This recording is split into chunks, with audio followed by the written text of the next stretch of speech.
कार्यक्रम में आप सभी श्रोताओं का बहुत बहुत स्वागत है। आज हमारे बीच हैं डॉक्टर बृजेंद्र सिंह। हम आपको बता दें, डॉक्टर बृजेंद्र सिंह शरीर रचना विभाग में प्रोफेसर और विभागाध्यक्ष हैं, अखिल भारतीय आयुर्विज्ञान संस्थान एम्स ऋषिकेश में। आज आपसे बातचीत का विषय है जीवन शैली से जुड़े रोग और उनसे बचाव। डॉक्टर सिंह, बहुत बहुत स्वागत है आपका आज के इस कार्यक्रम में। धन्यवाद, नमस्कार।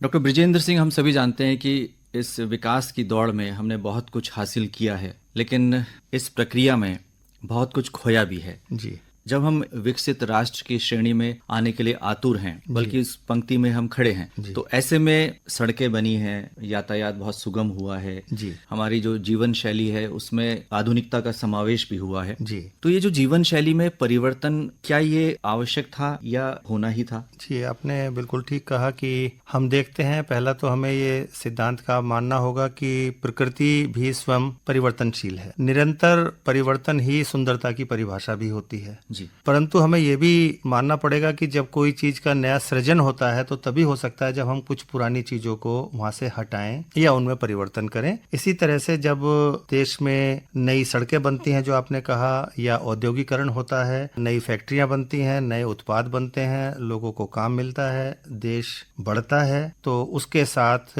भवन, खान पान, ज्यादा समय तक जागना या फैक्ट्रियों में रात दिन उत्पादन होने से निश्चित रूप से हमारी जीवन शैली में कुछ हद तक जिन परिवर्तनों को हम सहन कर सकते हैं वो होते हैं, और कुछ असहनीय परिवर्तन भी होते हैं। उनका हम लोगों पर कहीं ना कहीं प्रत्यक्ष या परोक्ष रूप में असर पड़ता है। आपने कहा कि हम 24 घंटे काम करते हैं क्योंकि फैक्ट्री चलती हैं और औद्योगिकरण का भी प्रभाव पड़ा है, प्रदूषण का स्तर बढ़ा है। जी। तो इनसे हमारे जीवन शैली में जो प्रभाव पड़ा है, तो क्या स्वास्थ्य एक प्रमुख अंग है जिसमें ज्यादा प्रभाव पड़े हैं? हाँ, स्वास्थ्य का इस पर देखा जाए तो कुछ हद तक प्रत्यक्ष और कुछ हद तक परोक्ष रूप से ये हमारे पर असर पड़ते हैं। जो प्रत्यक्ष असर हमें दिखता है वो भीड़ से, रहने की जगह का कम होने से, प्रकृति से हमारा दूर होने से, पानी, स्वच्छ जल का पीने को मिलना, समय जो पहले ऑफिसेस में टाइमिंग सवेरे की पाली, शाम की पाली होती थी, अब रात की पाली भी है। विदेशों से हमारे कुछ संचार से लेके ऐसे काम होते हैं जिसमें रात भर जागना पड़ता है। पहले ऑफिसेस घर के पास हुआ करते थे, चल के या साइकिल से जा सकते थे, तो ये प्रचलन खत्म हो गया। अब हम लोग मल्टी स्टोरीड में रहते हैं, बड़ी बसेस से, मेट्रो से जाते हैं, तो हमारा बहुत सारा समय इस ट्रांसपोर्ट और इन आपाधापी, जिसको हम कह सकते हैं, आपने बिल्कुल सही कहा, कि भाग दौड़, आपाधापी या ऐसी चीजों में व्यतीत होता है। तो इससे हमारे जीवन शैली, जिसमें हम एक सही समय पर सो जाना, शरीर को आराम देना, मन को आराम देना, और कुछ परिवार के साथ समय भी बिताना, कुछ प्रकृति के साथ भी समय बिताना, तो अब इन चीजों में बड़ा फर्क आया है। और उसकी वजह से हम लोगों पर कहीं ना कहीं मानसिक तनाव, उस भागदौड़ की वजह से, जल्दी की वजह से,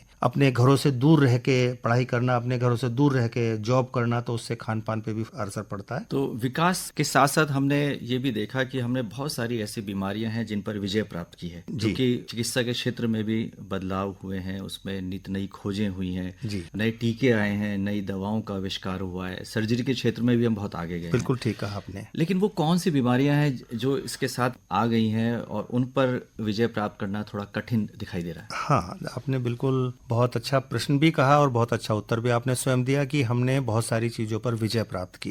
तो इस चीज के लिए पूरा देश, चिकित्सक, साइंटिस्ट उसके बधाई के पात्र हैं। उनकी सतत मेहनत से जो उस समय हमारे सामने समस्याएं थी, जिनमें कि इन्फेक्शंस हुआ करते थे, तो उनसे बचाव के टीके बचपन से ही, डीपीटी, पोलियो हमने बिल्कुल उन्मूलन कर दिया, स्मॉल पॉक्स, टिटनेस पे बहुत कंट्रोल किया, रेबीज पे बहुत कंट्रोल, तो इन बहुत सारी बीमारों पर हमने पूर्ण रूप से विजय भी प्राप्त करी। और बहुत सारी बीमारियां, मोटे तौर पे हमने इन्फेक्शियस डिजीज, जो कि हैजा, डायरिया, स्वच्छ भारत अभियान के माध्यम से भी बहुत सारी बीमारियों को अभी इस पे हमने कंट्रोल भी किया। तो यानी कि जो इन्फेक्शन या संक्रमण था उस पे हमने विजय प्राप्त कर ली। परंतु ये संक्रमण काल, जिससे हम विकास, अविकसित और से विकासशील और विकसित जा रहे हैं, उस संक्रमण काल में कुछ नए परिवर्तन आए, जिनको कि हम सामाजिक और औद्योगिक परिवर्तन भी कह सकते हैं।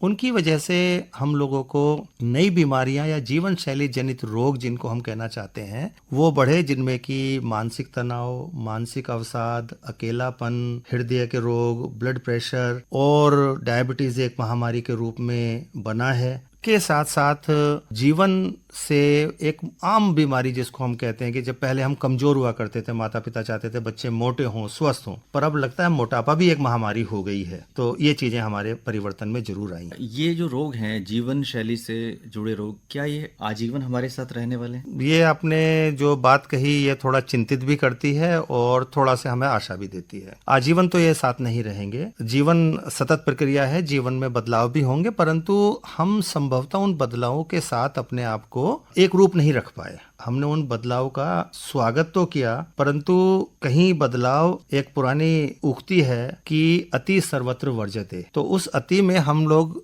जीवन में जल्दीबाजी की अति, आज के बच्चे हैं वो पुराने लोग थे वो 60 साल रिटायरमेंट होने के बाद मकान, भवन, शादी विवाह ऐसी जरूरी कामों को समझते थे। अब बच्चे 20 साल के जो जॉब में लगते हैं, पढ़ाई में लगते हैं, तो उनके ड्रीम हो जाते हैं कि हम अपना फ्लैट एकदम लेंगे, उस जगह ये करेंगे, विदेश जाएंगे। तो ये तनाव, यानी कि उसके हमें एक तारतम्य बिठाना है कि यदि हम इस सिद्धांत का पालन करें कि हमारे अपने जीवन के जो लक्ष्य हैं वो तन, मन और धन इसी क्रम में हो तो सर्वश्रेष्ठ होंगे कि सबसे पहले हम अपने तन की रक्षा और सुरक्षा और स्वस्थ रखें। नंबर 2 पे हम मन की चिंता करें कि हमारा मन प्रफुल्लित हो, मन संयमित हो और मन पे भी नियंत्रण हो। और नंबर 3 पे हम धन की बात सोचें कि हमारा धन आवश्यकता अनुसार हो, बुढ़ापे के लिए भी जरूरी हो, हमें खर्च के लिए भी जरूरी हो, समृद्ध भी हो, देश भी तरक्की करे, तो धन।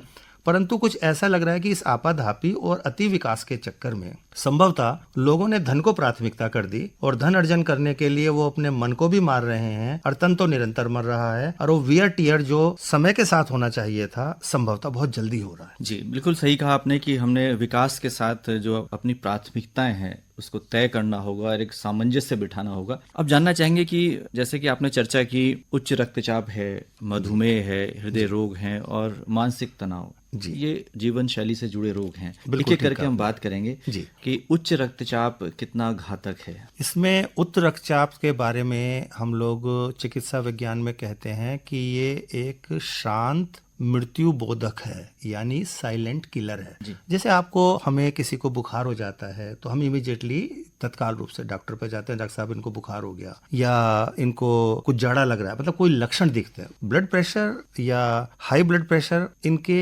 संभवतः लक्षण जब तक नहीं दिखते जब तक ये लगभग अंत स्टेज पे नहीं पहुंच जाते। अंत स्टेज पे जो इनके लक्षण आते हैं वो स्ट्रोक के रूप में आते हैं, हार्ट अटैक के रूप में आते हैं, माइनर हो या मेजर हो। तो ये उक्त रक्तचाप जब ही हमें दिखेगा या जब इसका पता चलेगा जब हम समय रहते प्रति कम से कम 30 साल के या एडल्ट होने के बाद या 40 साल के बाद नियमित कर लें कि प्रति वर्ष इसका चेक कराएं। हमें कहीं चिड़चिड़ापन तो नहीं होता, हमें कहीं हर बात पे क्रोध तो नहीं आ जाता, कहीं हम बहुत तनाव में और समाज पे हर चीजों पे अति सक्रियता से अपना रिएक्शन या प्रतिक्रिया देते हैं। तो इस प्रकार की चीजें इनके प्राथमिक लक्षण। और सबसे इंपॉर्टेंट लक्षण एक है कि लगातार सिर में दर्द बने रहना, चिड़चिड़ापन रहना, काम में मन ना लगना, ऐसी चीजें हमें संकेत देती हैं कि रक्तचाप की तरफ शरीर बढ़ रहा है। और हाँ, साथ में वजन बढ़ना, कभी कभी थकान का अनुभव हो जाना, तो ये चीजें निश्चित रूप से हमें इंडिकेट करती हैं, संकेत देती हैं कि रक्तचाप की संबंधी समस्या होने की संभावना काफी ज्यादा है। और इस पर चिकित्सीय जांच होनी जरूरी है, प्रॉपर मॉनिटरिंग जिसे हम कहते हैं। जी हाँ, निरंतर हम अपने मतलब आमतौर पे जैसे हम अपने शरीर को या हम अपने, वही मैंने कहा, धन पे ध्यान रखते हैं कि बैंक में कितना पैसा है, उनको तो महीने के महीने देखते हैं। तो शरीर को भी कम से कम 1 वर्ष में एक योग्य चिकित्सक के पास जाके हमें अपनी जांचें करा लेनी चाहिए, उनके पास अपने लक्षण बताने चाहिए। ये बहुत अच्छी चीज रहेगी। मधुमेह और ब्लड प्रेशर का एक साथ रहा है। हाँ, और ये कॉम्बिनेशन है। थोड़ा बताएं कि मधुमेह जो रोग है, कहा जाता है कि भारत उसकी राजधानी है और हर दूसरा या तीसरा व्यक्ति कहता है कि उसे मधुमेह के लक्षण है। हाँ, आपने जो बिल्कुल ठीक बात कही कि आमतौर पे क्या होता है, जैसे आपने कहा कि कुछ चीजें किसी के साथ ही हैं, तो इस तरह से देखा जाए तो हाई ब्लड प्रेशर, उच्च रक्तचाप, मधुमेह और हृदय की बीमारी, ये तीनों बीमारी एक वृत्ताकार आकृति या एक जिसको कहते हैं एक थैली के चट्टे बट्टे, जिनको हम कह सकते हैं आम भाषा में है। इनको हम चिकित्सा जगत में मेटाबॉलिक सिंड्रोम के नाम से जानते हैं कि डायबिटीज, मधुमेह अलग है और ब्लड प्रेशर अलग है,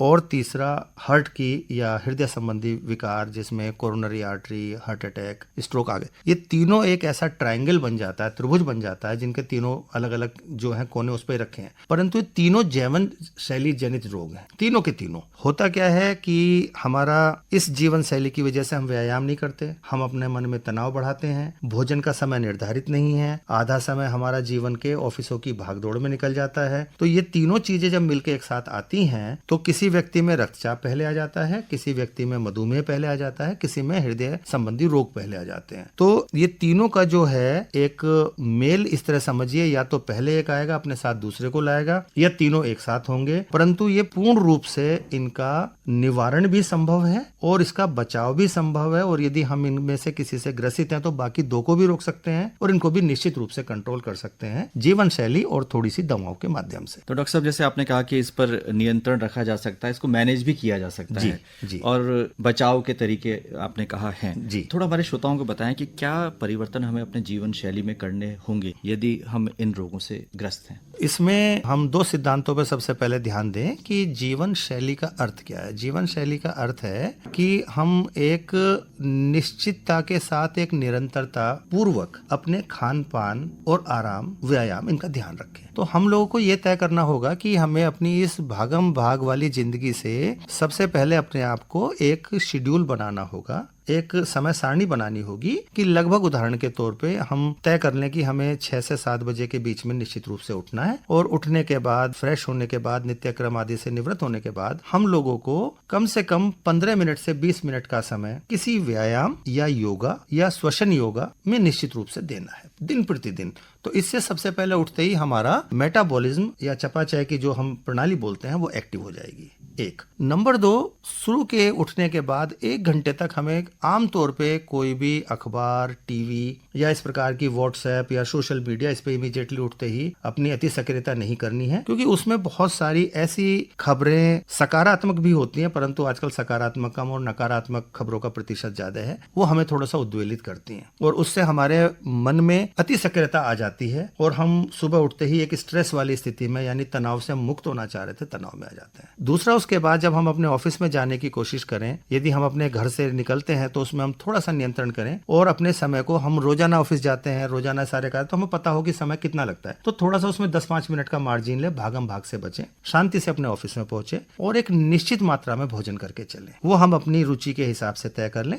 आमतौर पे नाश्ता हमारा ठीक ठाक हो, ब्रेकफास्ट ठीक हो, परंतु बहुत ज्यादा भी ना हो और बहुत कम भी ना हो। ऑफिस में हम अपना काम करें। ऑफिस के समय आमतौर पे ये होता है कि हम लोग लगातार कुर्सी पे बैठे रहते हैं। उसमें मेरा अनुरोध और एक ये आप लोगों सभी लोगों को ये होगा कि लगभग 1 घंटे हम अपने बैठे, तो उसमें 1 घंटे के बाद हम 5-10 मिनट के लिए वॉक करते हुए अपने सहकर्मियों से मिलें। उनसे जो फाइल पे बात करनी है वहीं उनको फाइल दिखाएं या उनका बात समझे। इस बहाने सभी का शरीर चलायमान होगा। 10-5 मिनट के लिए एक्सरसाइज, क्योंकि लगातार बैठने से हमारा कार्डियोवैस्कुलर सिस्टम या परिसंचरण तंत्र और हार्ट बॉडी प्रभावित होता है और हमारे अधिकांश समय बैठने में। फिर हमारा इस तरह से लंच आ जाता है। लंच पे हम लोग जनरली चर्चाएं करते हैं। इस बीच में हम चाय बहुत पीते हैं आमतौर पे, तो हम चाय और धूम्रपान का परहेज करें। तो हम ये मान के चलें कि हमने जो सुबह नाश्ता किया है उसके बाद हम कोई 3 घंटे के अंदर, 2.5 घंटे के अंदर कोई छोटा मोटा चीजें चाय वाय ले सकते हैं। कोशिश करें कि हम उसमें चीनी का उपयोग मिनिमम करें या संभवतः लेमन टी लें या ऐसी चीजें लें जिनमें कि हमें शुगर यानी कि चीजें जो है ज्यादा ना मिले, क्योंकि कार्बोहाइड्रेट हम लोग ले रहे हैं। अब उसके बाद लंच का समय आता है। लंच में कोशिश करें कि हम सहयोगी आपस में बैठ के बात करें और उसमें चर्चा करें कि खाते समय हम कोई ऑफिस या राजनीतिक चर्चाएं नहीं करेंगे, पूर्ण रूप से आनंद के साथ भोजन का इस्तेमाल करें। उसके बाद हम 10 मिनट तक दूसरी घर परिवार की बातें करें। फिर इस तरह से हम करके शाम को जब वापस आए तो ऑफिस में तय कर लें कि भाई हम एक सुबह चाय और एक शाम को चाय पियेंगे, पर हमें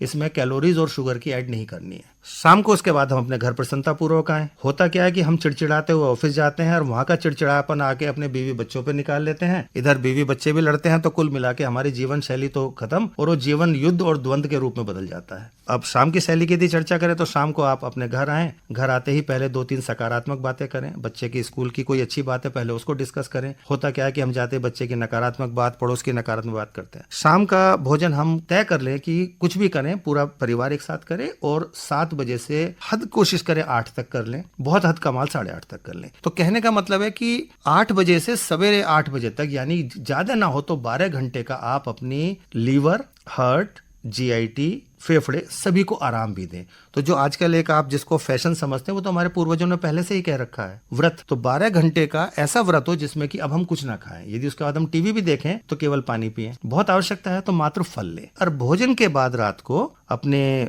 पत्नी या पति के साथ या परिवार के साथ 15 से 20 मिनट, और सबसे सर्वश्रेष्ठ है कि आप आधा घंटा घूम सके, सैर कर सकें। जितनी भी स्पीड में आपको कंफर्टेबल हो तो वो निश्चित रूप से करें। तो इससे बहुत सारी चीजें, ये हमारी जीवन शैली संबंधी रोगों में बड़ा आराम मिल सकता है। हम तनाव की बात कर रहे थे, स्ट्रेस। आपने कहा कि चिड़चिड़ापन हम ऑफिस का घर लेकर आते हैं जी, या घर से जो है वो ऑफिस लेकर जाते हैं जी। तो मानसिक तनाव से कैसे बचा जाए? आपने योगा की बात भी की जी, लेकिन सकारात्मकता इसमें कितनी फायदेमंद हो सकती है? मन का जो सोच है, पहले भी बड़ी छोटी सी कहावत है, मन के हारे हार है, मन के जीते जीत है। तो ऐसे ही हम ये चीज लेके चले कि कई बार हम तनाव अकारण लेते हैं। यानी सबसे पहले ये देखें कि जिस चीज पे मैं तनाव ले रहा हूँ इसमें मैं क्या कर सकता हूँ। क्या ये मुझसे डायरेक्टली संबंधित है? जैसे उदाहरण के तौर पे बहुत सारे लोग परेशान है, देश में महंगाई बढ़ गई, तो क्या आप इसको नियंत्रित कर सकते हैं? यदि नहीं तो पर आप अपना खर्चा नियंत्रित कर सकते हैं। ऐसे ही मेरी तरक्की नहीं हो रही, मेरे सहकर्मी की तरक्की हो गई, सहकर्मी ने अच्छा काम किया होगा, वो आपने शायद ना करा हो, तो आप अपने काम पे ध्यान।